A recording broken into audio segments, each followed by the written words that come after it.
May hapon, mga igsuon, di ay upat ka batasan sa usa ka bata nga akong naobserbahan. Number one, kabantay ba mo? Ang bata, kusog kaayo mangutana.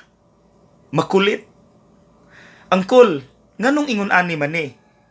Imo pong gitubag. Pero nganong ingon ana man? Imo na pong gitubag. Pero ngano di ay? Sigig pangutana ang bata. At least kabalo ang bata nga dili ko swito sa tanan. Maunang nangutana ko kay wala ko kabalo. As simple as that. Number two, kabantay ba pud mo nga ang bata kanang ilabi na before 1 year old sayon kay pakataon? Imo bitaw ang hagwaon nga, ba, mukatawa, muagik-ik dayon ang bata. Sayon kay sila pakataon. O ikatulo, ang bata pod, sayon pug kaayo na mo appreciate og butang. Sama ani. Makakita sila ana, wow, kanindot sa picture. Kanindot.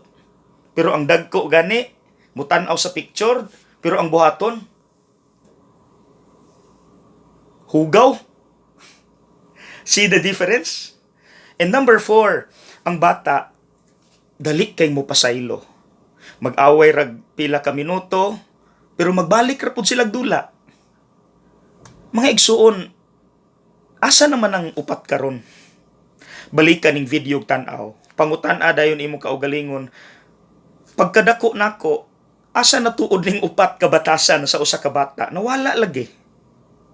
Mga igsuon, simple ra gyud ang gitudlo sa Ginoo nato nga ayaw glisod-lisura ang kinabuhi. Mao ganing niingon si Pope Francis, smile. Kana lang, smile. Dayon ikaduha, ang Ginoo gabalik-balik gyud siya remind nato, ayaw lagi kahadlok, salig ba murag bata, ayaw kahadlok, ako na'y bahala nimo.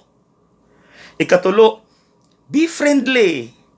Pakig-amigo, dili sigig pangaway. And number four, be positive.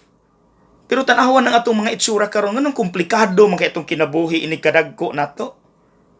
Asa natuod tong upat mga igsuon nga batasan sa usa ka bata? Okay? God bless.